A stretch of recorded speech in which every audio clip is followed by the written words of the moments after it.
Shri Krishna 11 Shri chapter Krishna 11 chapter shloka 47। 40। तो basically भगवान जी को क्या चाहिए? क्या उनको कोई प्रॉपर्टी चाहिए? क्या उनको हमारा कोई धन दौलत चाहिए? कुछ नहीं चाहिए। और वो किसकी सुनते हैं? है ना, कृष्ण भगवान किसकी सुनते हैं? अपने भक्तों की। और भक्तों भक्त की। कैसे होने चाहिए? अर्जुन के जैसे। तो यहाँ पे कृष्ण भगवान जी, आप इसके पहले अर्जुन ने कृष्ण भगवान जी से विनती की, मुझे मेरा दोस्त चाहिए, मेरा वो चार भुजाओं वाला कृष्ण चाहिए, है ना। और इसके पहले अर्जुन ने क्या विनती की थी चैप्टर 11 शुरू होने से पहले? कि मुझे आपका असल रूप देखना है ना। अर्जुन ने बोला कि आप और बताइए अपने बारे में, मुझे बहुत आनंद आ रहा है, मुझे और जानना है, मुझे देखना है, जो आप अभी तक मैं सुन रहा हूं मुझे देखना है। तो कृष्ण भगवान जी ने अर्जुन की बात सुनी, विराट रूप दिखाया। अब अर्जुन बोल रहे हैं कि ठीक है, मैंने देख लिया, अब मुझे मेरा फिर से वही कृष्ण चाहिए, चार भुजाओं वाला। तो यहाँ पे कृष्ण भगवान जी कह रहे हैं, जैसे तुम्हारी इच्छा, मैं तो वही करता हूँ जो मेरे भक्त बोलते हैं। तुमने कहा कि मेरी मदद करो, मेरा मार्गदर्शन बोल दिखाओ, तो मैंने तुम्हें मार्गदर्शन दिखाया, तुम्हारे सारे भ्रम पूरे किए। फिर तुमने कहा कि बहुत आनंद आ रहा है, और थोड़ा बताइए, मैंने और बताया। फिर तुमने कहा कि मुझे देखना है आप कैसे दिखते हैं, मैंने अपना विराट रूप दिखा दिया। तुमने कहा मुझे कुछ नहीं दिख रहा है, तो मैंने तुम्हें दिव्य शक्ति दे दी। अब तुम कह रहे हो कि फिर से अपने चार भुजाओं में आ जाओ, तो ठीक है, मैं फिर से अपने चार भुजाओं में आ जाऊंगा। तो हम क्या देखते हैं कि कितने सीधे हैं कृष्ण भगवान जी, है ना। हम ऐसे अपनी सारी बात सुनते हैं अपनों की, या हम जिनसे प्रेम करते हैं, अपने से बड़े छोटे या हम उम्र, नहीं ना। कितना भी प्रेम वो हमसे कर ले, कितना भी प्रेम हम उनसे कर लें, कभी कभी तो हो ही जाता है कि हम नहीं सुनते। पर यहाँ देखिए, हम शुरू से, आप सब कितने जन शुरू से जुड़े हुए हैं कि कृष्ण भगवान हर एक बात सुन रहे हैं। तो वैसा भक्त बनना पड़ता है कि कृष्ण भगवान आपकी हर एक बात सुने। तो यहाँ पे हम देख दो चीजें देख रहे हैं कि एक तो हमें अर्जुन के जैसा भक्त बनना है, और एक, जब हम अर्जुन के जैसा भक्त बन जाएंगे तो कृष्ण भगवान जी हमारी हर एक छोटी से छोटी, बड़ी से बड़ी हर एक बात को सुनेंगे। हम जैसा बोलेंगे भगवान वैसा करेंगे। हम तो छोड़िए, है ना, हम भगवान जी से सब कुछ करवा सकते जैसा हमारे मन में हो। अर्जुन क्या कर रहा है, उसके भाव, उसके विचार से वो जो जो बोल रहा है, भगवान जी हाँ, तू जो बोले ठीक। तो वैसा भक्त बनने की कोशिश करना है हम सबको। बहुत आसान है, कृष्ण भगवान जी ने हमें बहुत सारे रास्ते दिखाए हैं। तो यहाँ पे भगवान जी बोल रहे हैं कि जैसे तेरी इच्छा, मैं तेरे से बहुत खुश हूँ, है ना, तेरे से खुश हूं, इसलिए तो मैंने तुझे दिव्य शक्ति दी, योग माया की शक्ति दी, जिससे तू मेरा रूप देख सके। और ये रूप ऐसा नहीं है अध्यम, इस श्लोका में बोला ना कृष्ण भगवान जी, अध्यम, अध्यम मतलब बहुत ही पुराना रूप है, आज नहीं हुआ, है ना। जैसे एक बच्चा जन्मता है तो नया नया बच्चा होता है ना, पर ये भगवान जी बोल रही है मेरा बहुत ही पुराना रूप है, एंशियंट रूप है, जो जिस सबसे पहले ये रूप आया था। उसके बाद तो भगवान जी ने कितने सारे अवतार लिए। तो भगवान जी बोले तू जो ये अभी देखा है ना, अभी जो तुमने देखा है, वो मेरा बहुत पुराना रूप है, और मैं तुझसे बहुत प्रसन्न हूँ, बहुत खुश हूँ तुमसे, इसलिए मैंने तुम्हें ये रूप दिखाया।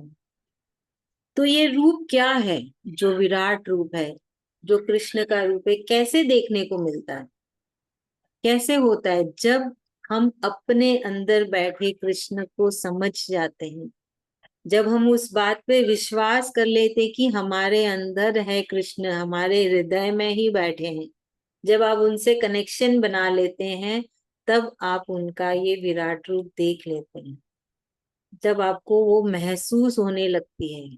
तो ये क्या होता है, तब आप ये नहीं समझते कि ये मेरा शरीर और एक भगवान अलग से, वो नहीं रहते आप समझते मैं और भगवान एक ही हैं, एक में ही समाये हुए हैं। आप समझ रहे हैं अंतर? हम फिर वो आम इंसान से आप ऐसे भक्त हो जाते जिनको लगता है मेरे में भगवान समाये हुए, भगवान में मैं समाये हुए। हम दोनों एक ही है, एक ही जान है ना, एक ही शरीर के अंदर। तब जाके विराट रूप समझने की भी क्षमता आती है, महसूस भी कर पाते हैं और ऐसे पढ़ भी पाते हैं। भगवान जी बोले तुम उस लेवल तक पहुंच गए हो कि तुम इस चीज को समझ पाओ ना। समझना भी तो बहुत आसान नहीं है ना। अभी आप किसी ऐसी किसी को जाके बोल दोगे तो हंस देंगे हमारे ऊपर, अरे आ गए बड़े, है कि नहीं? बहुत स्वाभाविक है, उनकी भी कोई गलती नहीं है। तो ये देखेंगे हम चैप्टर 11 में आया है ना, जैसे हम चैप्टर 1 से चालू करके चैप्टर 11 हमको साल भर से भी ऊपर हो गया है। तो वो धीरे धीरे जागता है ना, वो प्रेम, वो समझ। तब जाके अब कृष्ण भगवान जी ये सारी चीजें और समझा रहे हैं। मतलब ये थोड़ी है ना, और थोड़ी बोलते हैं ना हायर स्टडीज हो जाती है ना, जैसे एक फर्स्ट स्टैंडर्ड में बच्चा है, फिर सेकंड स्टैंडर्ड में जाता है, थर्ड स्टैंडर्ड में जाता है। धीरे धीरे उसकी पढ़ाई बढ़ती रहती है, क्योंकि उसकी बुद्धि बढ़ रही है, उसकी समझने की क्षमता बढ़ रही है।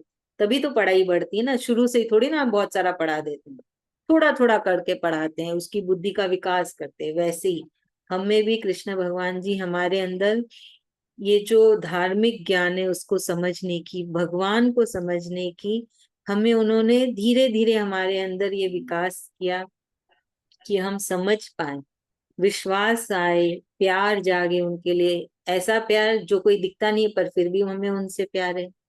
ऐसा विश्वास कोई दिखता नहीं है फिर भी एक विश्वास है कि कोई मेरे साथ है ना। तो यहाँ पे यही भगवान जी समझा रहे हैं कि ऐसे है कि ये विराट रूप तुम इसलिए देख पाए हो क्योंकि वो सब मैंने तुम्हारे अंदर देखा, और तुम मेरे प्रिय, बड़े ही प्रिय भक्त हो। तुम में वो भी नहीं है कि ये शरीर अलग है और भगवान अलग है।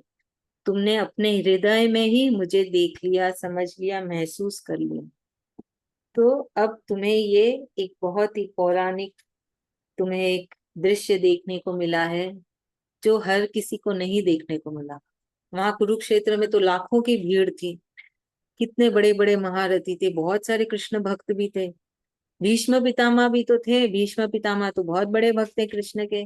वो तो खड़े खड़े सोच रहे थे हो क्या रहा है ना, युद्ध के बीच में क्या हो रहा है, कृष्ण और अर्जुन क्या बातें कर रहे हैं, मुझे भी सुनना है। ऐसे कृष्ण भीष्म पितामह के मन में ऐसे भाव आ रहे थे, विचार आ रहे थे कि मुझे भी सुनना है कृष्ण की बातें, मैं क्यों नहीं सुन पा रहा हूँ, सिर्फ एक अर्जुन क्यों सुन रहा है। तो हमें भी पूरी कोशिश करनी कि हम भी अर्जुन के जैसे भक्त बने, ताकि हमारी भी सारी बातें कृष्ण सुने। हम जो जो बोले कृष्ण भगवान जी हाँ हाँ करते चले जाए और सुनते चले जाए। चलिए अभी हम आज की श्लोका की चैंटिंग कर लेते हैं, क्योंकि टाइम खत्म हो गया, कॉल डिस्कनेक्ट हो जाएगी। श्लोका 47 रेणु भाभी करेंगे, चैप्टर 11 श्लोका 47। अनम्यूट करिएगा, आप म्यूट है।